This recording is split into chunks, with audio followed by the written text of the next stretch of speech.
I call upon the spirit of the owl, messenger of wisdom. Welcome to the Temple of the Owl. Merry meet, seekers of knowledge. I am your host, Matt Zhao, and I hope everyone's having a wonderful day, sending you guys some good vibes and positivity if you need it out there.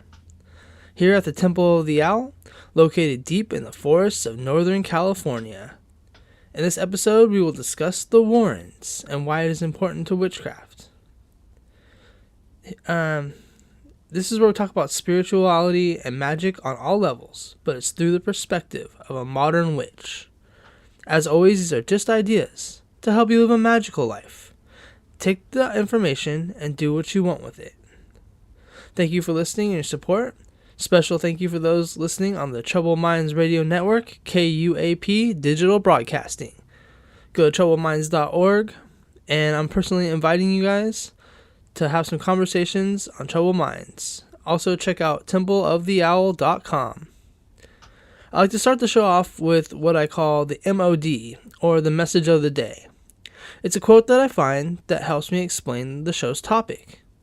And tonight we're talking about the Warrens. And today's quote is, "Sometimes what we do requires a leap of faith to believe when nobody else will." And that's from Ed Warren. Now, I wanted to do this show as kind of a homage to two of my favorite paranormal investigators and talk about how it's linked to witchcraft. Now, there's certain names that echo through the world of supernatural. Names that carry both fascination and controversy. Names that live somewhere between belief and skepticism. Tonight, we're stepping into the haunted world of Ed and Lorraine Warren. The couple who spent their lives exploring demons, ghosts, curses, and the unseen. But beyond the movies and headlines, who were they really? And why have they had such powerful impact on modern witchcraft and paranormal culture? Because whether you believe their stories or not, their influence is undeniable. The story of Ed and Lorraine Warren begins in Bridgeport. In the 1940s, Ed Warren grew up a deeply religious household. From a young age, he claimed he could see spirits. He was fascinated with the supernatural and often spoke about seeing shadows and presences that others could not. Wow, that sounds familiar. Lorraine, on the other hand, described herself as clairvoyant. She said that she could see colors and light around people, what many in the witchcraft and psychic community would recognize as auras. They met as teenagers in a movie theater. Ed was working as an usher. Lorraine was a young woman drawn to the mystery and the unseen. They fell in love quickly. From the beginning of their relationship was built on something unusual. They believed that they shared a purpose. After Ed returned from serving in World War II, they married and began their life together. Not just as husband and wife, but as paranormal investigators. Ed and Lorraine Warren did not call themselves witches. They identified as devout Catholics, yet much of their work overlapped with themes of central to witchcraft, like spirit communication, energy, curses, and psychic perception, rituals, and protection. Ed described himself as a demonologist, while Lorraine was more known as a medium and a clairvoyant. In the 1950s, they began traveling across the United States, investigating hauntings and spiritual disturbances. Their approach blended religious, ritual, and psychic insight with very emotional storytelling. They founded what became known as the New England Society for Psychic Research, one of the oldest ghost hunting organizations in America. They helped shape and structure of modern paranormal investigation. Even though the Warrens were not practitioners of witchcraft, they were deeply influenced on how the psychic views magic and the occult. Before them, paranormal activity and witchcraft were separated in pop culture, but the Warrens connected demonic possession, curses, and folk magic, and ritual objects, haunted artifacts. Their cases introduce mainstream audiences to ideas such as the power of intention, the existence of spiritual attachments, and the importance of protection rituals. The concept of energy imprint. Now, for many witches today, their work sparked curiosity. It opened the door to exploring psychic gifts, spiritual protection, and ancestor communication. At the same time, some in the witchcraft community critiqued the Warrens for reinforcing fear around magic and demonizing certain spiritual traditions. Now, this tension still exists today. Now, perhaps one of their most famous cases was the haunting in Amityville. The story involved a family experiencing terrifying paranormal phenomena in a house connected to a violent crime. The case inspired books, documentaries, and films, including the Amityville Horror. Whether real or exaggerated, it shaped how people imagine haunted houses. Another major case involved the Perron family, whose experiences inspired the film The Conjuring. Now, this story blended witchcraft, spirit attachment, and psychic sensitivity. It introduced millions of viewers to the idea that paranormal investigation could involve both faith and psychic intuition. The Warrens also became known for the haunted doll Annabelle, which they believe was connected to a dangerous spirit. The case emphasized the idea that objects could hold energy, a concept found in many magical traditions. From a witch's perspective, the Warrens represent a fascinating paradox. They feared certain forms of magic, yet validated the existence of psychic ability, spiritual realms. They helped bring the supernatural back to the public consciousness. They made it acceptable to talk about hauntings and the unseen. For many modern practitioners, this helped normalize spiritual experiences. But their work also reminds us of something important, that fear and power are closely connected, and the unknown can either be demonized or understood. The legacy of Ed and Lorraine Warren is complicated and mysterious, but it's also deeply influential. They stood at the crossroads of religion and magic, science and belief. And perhaps that's why their story still fascinates us, because searching for answers, still wondering what exists beyond the veil, and still trying to understand the forces that shape our lives. So whether ever you see the Warrens as protectors, storytellers, skeptics, or believers, their work continues to echo, and it reminds us that the boundary between the physical and the spiritual is thinner than we think. Now, before ghost hunting TV and paranormal podcasts, Ed Warren was already telling these stories in dramatic, investigative style. His books helped turn paranormal investigation into modern mythology. For many people, these books were the first introduction to demonic possession and haunted objects, and the dangers of the unseen. Even though he approached everything through Catholic demonology, the ideas often overlap with witchcraft concepts like energy intention and spiritual boundaries. Let's break down some of his most influential works. The Demonologists in 1980, and it was helped written with author Gerald Brittle. This is the most famous Warren book, and it's one that really built their legend. This book is a collection of their most intense cases, including possessions, haunted houses, and curses and attachments. It frames the Warrens as spiritual warriors fighting at dark forces. This book introduced mainstream audiences to the idea that energy can attach itself to people, and intention matters. Protection is essential. and spiritual awareness is powerful. Even though it focuses on demons, it pushed many people towards exploring psychic and magical traditions.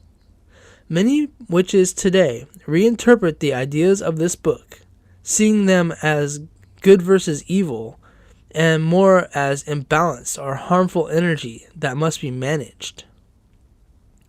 The Ghost Hunters, True Stories from the World's Most Famous Demonologists, in 1989, also with Gerald Brittle. This book focuses more on hauntings and investigations.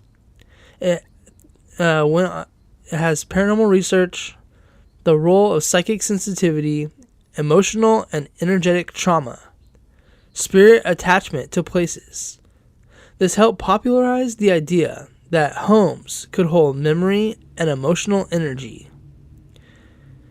This aligns closely with folk magic and ancestral traditions that believe places can retain energy, spirits linger, and ritual cleansing can restore balance.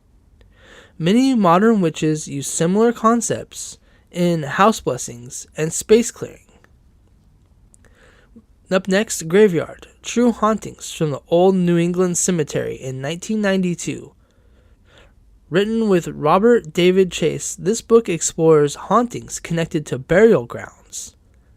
Its themes are death and limited space, the boundary between worlds, restless spirits, and historical trauma.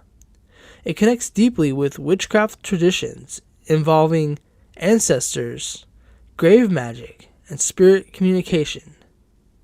It also reinforces the idea that unresolved emotions can linger in the spiritual world.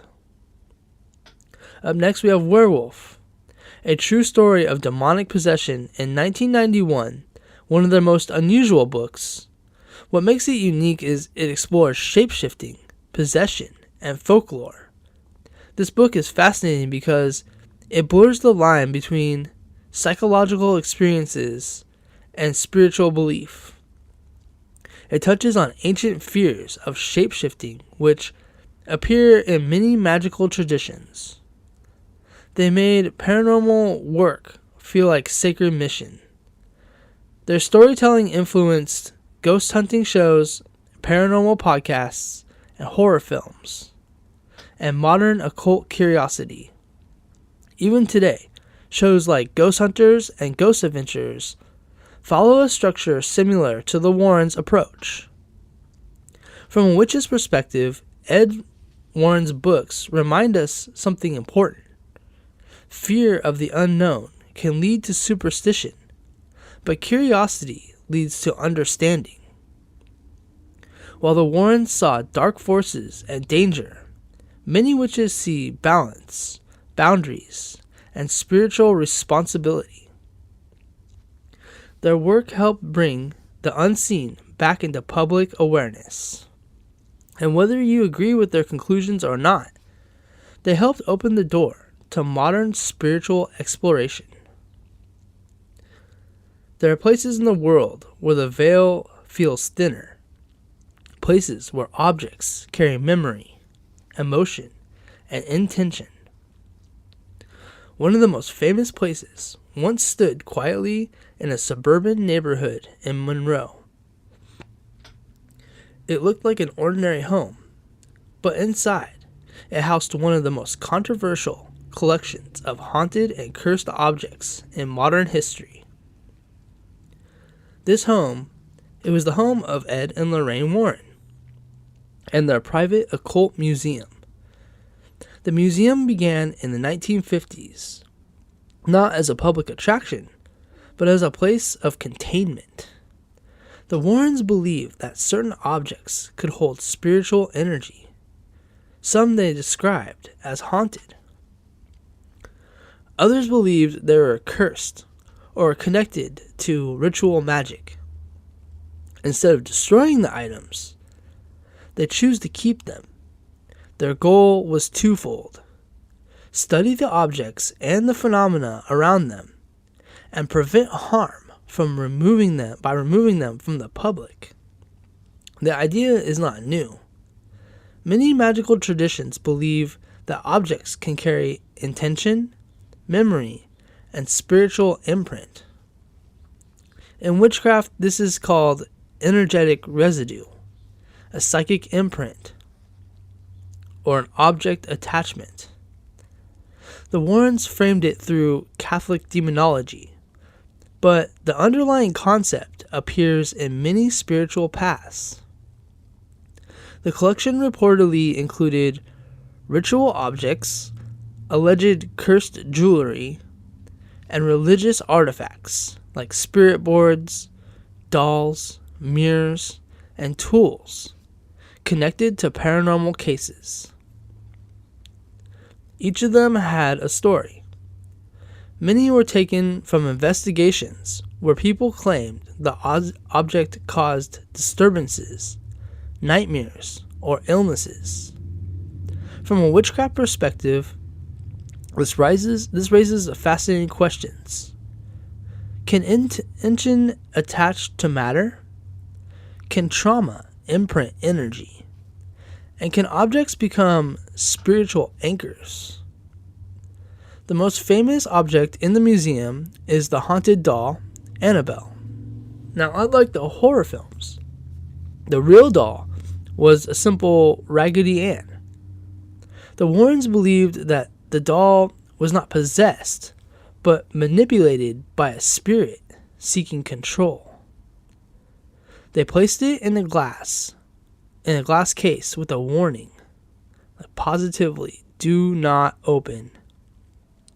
Now, whether one believes in the story or not, the doll became a symbol of something deeper.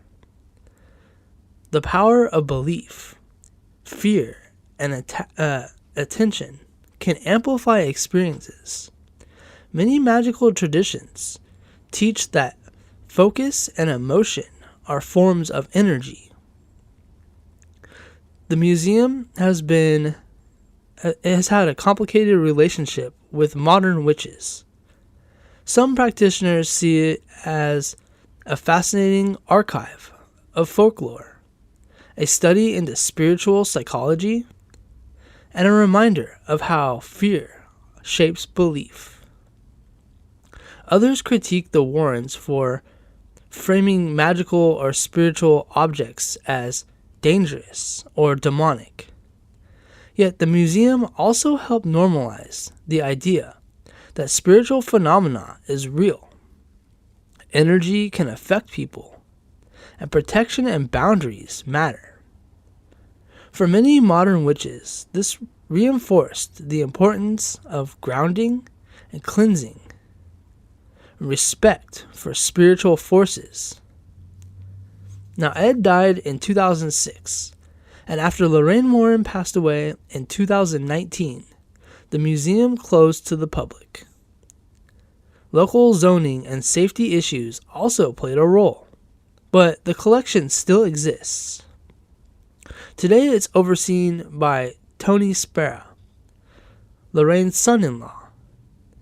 The museum continues to inspire documentaries, films, and paranormal research. And its legend only grows.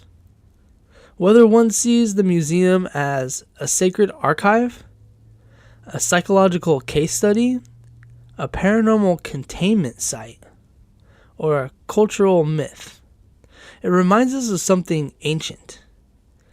Humans have always believed that objects carry stories. That story lingers. That intention leaves a mark. From Egyptian amulets to medieval charms to modern haunted artifacts. The question is not only whether these objects are dangerous. The deeper question is, what do we bring into our homes? And why do we give power to them? What memories do they carry? Because in the end, the most powerful magic is not in the object. It's in the human mind, the human heart, and the stories we choose to believe. Until next time, trust your intuition, protect your energy, and remember, nothing unseen is evil, Some things are simply waiting to be understood. Now, I want to do that show. I really like the Warrens. I like talking to them about them and listening to their stories and watching their movies. The movies are pretty good. I just think there's a lot of things there that, if they are true stories, there's a lot of just interesting things about how it works. Now, I think the movies were highly exaggerated. Like, they added a lot of things to make it more entertaining.